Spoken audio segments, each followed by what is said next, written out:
He raced at Genk last year and didn't make the podium in the Euro Challenge in the finals, but he did get a 4th place finish at Wackersdorf, and he did finish 7th overall, the Dutch drivers. That's Bas de Laat in kart 207. Jack Safri on row 6 with him. On row 7, Luke Varley and Oliver Norris. On row 8, Lukács Bartoszuk and Charlie Turner.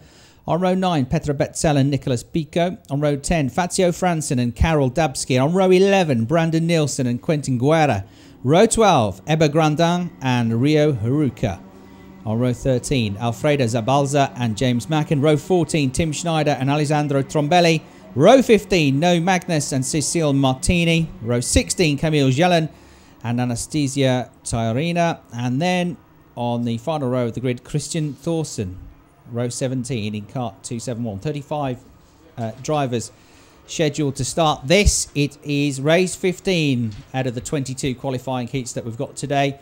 A 10-lap race, and this is the 7th heat for the seniors. We'll have heat 8 for the seniors directly after this, and we'll have a small break before our last batch of races. Our last batch of 5 races, no, sorry, 6 races running from 4 p.m. local time through till just after 6 p.m. Right, so 2 formation laps for them. Rolling starts once again for the seniors. The minimum weight with driver on board of these karts is 166 kilograms. You have to be age 15 and above, and they're all running the, of course, the 125cc Rotax Max engine. A bit more power available to them than the juniors, even though the weight of the karts is slightly heavier.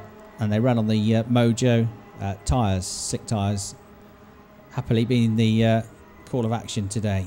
A reminder that the top 28 drivers from the qualifying heats today will make it through to the pre-final, which is one of the championship point scoring races. The others will have to go into a second chance heat, and the top 6 from those second chance heats will get to join the back of the automatic qualifiers in the pre-final, and then of course the grand finals tomorrow afternoon. Right, slightly brighter conditions. They're coming round now, and they'll start to bunch up fairly soon with James Singleton and Harry Webb. And, well, Harry's got the championship status, Ken, but James Singleton has been on fire today, for my money. He's been on fire today, Chris, and the second half of last season, he really showed form that I just didn't believe was there to be had. James Singleton was always, last year, a good, solid front-ish runner. Then all of a sudden he ignited and became a real potential champion. And, hey, he holds that potential champion status in the Rotax Euro Challenge this year. James Singleton, the Welshman, joins Harry Webb, the Englishman, on the front row. Lennart van Bogart of Belgium joins Maxi Weinzierl of Austria on row 2. Ollie Myers and Glenn Paris are row 3. Jules Cousin and Frederick Opdebeek are row 4. And Piers Lehane and Kenny Marquez are row 5. 3 Belgians in the top 4 rows, and likely to see the home guys going well. Yeah, a few of them up there, aren't there, for sure. A lot of tire weaving and warming going on.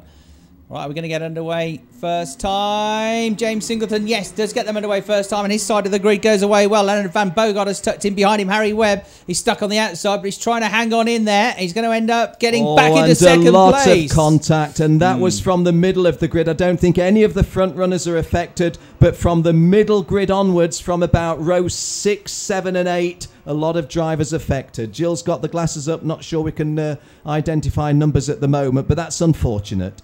Yeah, Harry Webb really brave around the outside there, because he didn't get off to such a good start because he's on the outside as well for turn 1, which doesn't make it easy. But he kept his foot in through the apex and on the exit, and by all rights, he should have ended up 3rd in that little tussle. But he got through and was brave and has held on to 2nd place. So Singleton leads. Harry Webb is 2nd. And now up to 3rd place has come the 217 card of Max Weinzierl. So up to 3rd place he comes.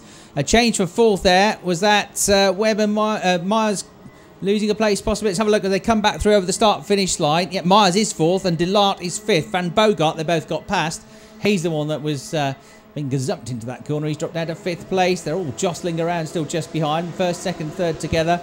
And then 4th downwards, all just trying to sort themselves out, really. Singleton then, half a second clear at the end of the first lap, but looking at it now over at the far side of the course, look at them coming towards you here on screen. That gap's not half a second anymore, is it? It's more like 0.2 of a second. So Harry Webb getting his head down now and starting to catch the race leader. Just looking lower down the order, it's rather sad to see James Macken struggling as he is, because James Macken was very much the big Aussie hope of, 18 months ago. Every bit as good as Pierce Lehane was the, if you like, the mantle that James Macken was wearing, but he's only just in the top 30 at the moment. Rather disappointing to see that. But at the front, Harry Webb taking the challenge to James Singleton. I have to say also that Maxi Weinzierl driving better than I've ever seen him drive before. Not seen him so much, but he really is a guy on the pace immediately. Kart number 217, the Austrian driver driving the Alonso kart out of the DHR awning. Dan Holland Racing, very much the form team. And Bas de Laat, good to see the Dutchman in consistent form once again. This is how he was 2 or 3 seasons back.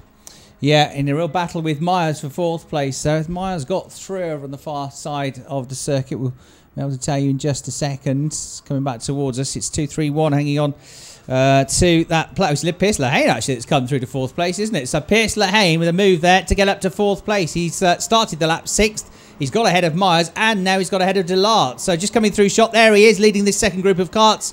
Pierce Lehane, head over the shoulders, head down now. What's he got to bridge? The gap that he's got to try and bridge to the top 3 is 3.1 seconds. So already the top 3 have made a big old break for it in this 10-lap race. It is James Singleton leading by 3/4 tenths of a second from Harry Webb. Max Weinzierl is a further 3 tenths back into 3rd place. There's Pierce Lehane in 4th. And then in 5th place, Bas de Laat. And Jules Kazan is up to 6th place now. Oliver Myers dropped a further place at the end of that lap. He's down to 7th. 8th place is Van Bogart, Varley and Betzel also running in the top 10. We've had 3 of the 10 laps complete. Coming back towards us on the screen here are the top 3. And again, they look happy to sort of settle into their own rhythm at the moment. They're not battling each other too much. Lehane, you can see at the head of the next group. He's starting to pull away from those karts. And let's just hang on and see what his lap time is like. I wonder if he's any quicker than the top 3 here. They go He through. did a 56.7 in traffic last time. He does a 55.8 with clear tarmac this time. Yeah, same pace. They're all the same pace, the top 4 now. Look, 55, 7s and 8s. So Lane, one thing's for sure, he's pulling away from Kazan and de Laat and everybody else behind him, isn't he?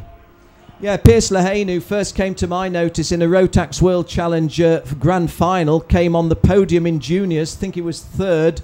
But then when he started coming to Europe, really upped his game. And there's no question about it that of these Aussies that come to Europe, Pierce Lehane is the one who's in front of them at the moment. James Macken, as I say, a little bit disappointing, back in 27th place. Joseph Burton-Harris, who has raced with us in juniors, also making good progress. But the Aussie to keep a lookout for in world terms, definitely Pierce Lehane. Approaching the half race distance then, Jack Singleton comes round in the lead at the end of 5 laps of a 10-lap race. And Myers has just, I think, snuck back ahead of Jules Kazan. Jules Kazan was trying to get ahead of Bas de Laat through the final turn. It didn't work. Then he had to back off the throttle, and then he lost a place after all of that to young Myers in the 270 kart. So that puts him, Oliver Myers, back up now to 6th place. The top 6 are Singleton, Webb, Weinzierl, Lehane, de Laat, Myers, and then Kazan having just been bumped back down a little bit to 7th place here. We've talked a lot about James Singleton and Harry Webb. It might be nice to hear, if we can, from Max Weinzierl at the end of this race, if Tiff can grab a word with him, because he's another driver that has been just dipped under the radar a bit today, but he has been very much in the mix. Posted the fastest lap in this one, Chris, and going well, 55.60. Yeah, absolutely right. Top 3 go through. What about 2nd and 3rd here? About to see them coming into camera shot. They're closer than they've ever been. Webb and Weinzierl. Weinzierl still 3rd though. Webb taking a nice line into that corner. Didn't leave half a chance for Weinzierl to get through, did he? So the Austrian remains in 3rd place for the time being. 3.5 laps to go as it stands. And yeah, Lehane's on exactly the same pace in 4th place, but he can't close that gap, can he? He's now 9 tenths clear of de Laat. Just a fraction too much to do. But Chris, in the mindset of things, he knows that he's on the pace if he can get amongst those front runners. And important to get a decent result here. Doesn't have to win it. He just needs a decent points because of the one bad race he's had already. You can afford one, but you can't afford 2 bad races, else you're not going to qualify, are you? So top 3 coming through in towards the final turn. There'll be 3 laps to go at the end of this one. Charlie Turner, we've not mentioned in commentary all day, gained a place there up into 15th place. But Charlie Turner, driving for Coles Racing, is a driver who I think has gotten better than that within his armoury. Maybe looking for a little bit of an improvement on finals day. Good racer, Charlie Turner, but at the moment only in 15th place. Kuzan and Van Bogart have both got ahead of Delart on that lap, up to 6th and 7th, and they're having a good battle themselves. So big changes there, just away from the top 4 karts. The gap from 1st to 3rd at the start of the lap was half a second, I'd suggest. As they come into turn 8 now, the gap from 1st to 3rd is a bit less than that, because they're almost bumper to bumper to bumper as they come down towards us here. Are they just lining up something? Are the fireworks going to start exploding in the last couple of laps of this race, or are they just holding something in reserve, it being a qualifying heat bit further back? It's all going side by side here as 279 gets ahead of 214. So that is a move there for a good overtaking manoeuvre from 279, which is Luke Varley to pick up a place, getting ahead of Betzel, the 214 car. Just getting back his 9th place, Chris, because he was running 9th but lost it. But at least Luke Varley good enough to get it back. So we are on the 8th lap. In fact, we're halfway around the 8th lap, and now we see a change of lead for the first time in this race, really. And it's Harry Webb who gets ahead of Singleton. But look, coming towards the camera here, Harry Webb having to defend, trying to go around the outside. There is Max Weinzierl in 3rd place. Webb still leads. 2nd place, it is the former race leader now, Singleton, and then 3rd is Weinzierl. So they were about to kick off. Now they are kicking off. A lap and a bit to go. And look at Weinzierl going well out wide there, trying to go around the outside of Singleton. They're wheel to wheel as they go through the turn, and he's done it. What a move from Max Weinzierl around the outside of Singleton, and he's gone 2nd now. Great move that, Ken. Yeah, I thought that Maxi Weinzierl was possibly doing the sort of thing you might do at the end of or towards the end of the final rather than towards the end of a heat. It looked a very, very ambitious move. He did actually try it 2 turns earlier. At the end of the freeway straight, the long freeway straight, and it didn't happen, although he carried the speed through. But as you say, when he came down on that link straight towards the gallery in front of the a la carte restaurant, he made that one stick. Don't think he's going to catch Harry Webb, but still a little bit of work for Maxi Weinzierl to do to hold off James Singleton, and James Singleton trying to get underneath him. We've got just about a quarter of a lap remaining. Harry Webb looks to have it in the bag, but is 2nd and 3rd still open, Chris? Absolutely, going defensive this time. The opposite side of the track rather than the outside, hugging the inside this line around his Weinzierl. Look at Pierce Lehane. He's caught them up there in 4th place into the final turn, though. The checkered flag is being readied. The win is going to go to Harry Webb, who's going to get 2nd place all over the grass there for Singleton. But he can't quite make it through. Did Lehane pip him? Not quite. It was close. 0.08 of a second. Lehane almost nabbed 3rd place on the line there. That would have been daylight robbery, but Lehane, fair play to him. He kept on trying to catch that top 3, and it eventually paid off when they started battling, and he very, very nearly got 3rd there, but it was still a good drive to 4th. Singleton was all over the grass trying to get Weinzierl and defend at the same time from Lehane. I think in the end, Singleton may well be happy with 3rd, because if those wheels had have dug in on the grass, it could have gone wrong. It went wrong on lap 10 for Luke Varley. We talked about him getting his 9th place back, yes, but he lost 8 places or 9 places on that last circuit, and Luke Varley trails in only 16th. So maybe James Singleton is 1, a shade disappointed, but 2, in the bigger picture, not so bad. Good win for Harry Webb. I was impressed with the way once he got his move, once he got the lead, for a couple of corners he just put his kart in exactly the right place. Didn't over defend, but he made sure they couldn't get past him. So well done, Harry. And well done, Max Weinzierl. That's the best overtaking move I reckon I've seen today anyway. Around the outside into that section at the end of the lap, into turn 10, into turn 9 rather, the right-hander. And really good move around the outside from Max Weinzierl. He finishes 2nd. Singleton comes home in 3rd place. Only 0.08 of a second clear of Pierce Lehane. If the finish line had been about 10 yards further up, Pierce would have got 3rd, I think, but I still think he'd be happy with 4th. And 5th place, watching all those fireworks kick off, was Oliver Myers. He came back to finish 5th in the end. Good result for him. Jules Kazan was rounding out the top 6. Charlie Turner set the fastest lap of the race on the penultimate lap with the 55.458 second lap, and Charlie finishing in the end in 12th place. So 12th place it was for Charlie Turner in the 260 kart. Right, we'll talk about some results in a moment or two, but first we can hear from Max Weinzierl, who had that great overtaking manoeuvre, and down to talk to him in the pit lane is Tiff Chittenden. Okay, so Max, that was a great race. Can you talk us through the last couple of laps? Yeah, it was very strange. We were just thinking to go away from the other people, from the group behind us. So I think Singleton, Harry, and that's called, Webb and me, we were driving just go away. The last couple laps were, yeah, strange. Everybody was blocking, so find the space to overtake. Harry Webb did it, and me too. Last corner was very, very difficult. I have to say thank you to my bro, Leon. Yeah. And you also got fastest lap on that heat, so does that fill you with confidence for the finals? Yeah, for sure, for sure. I'm very happy to be here. This was my first Euro challenge, so nice to be in the front. So. Okay, and obviously Dan Holland team have got a lot up the front. What's your secret? The secret is Dan Holland and Sean make a good job, and that's it. Okay, thank you. Thank you. Well done, Tiff.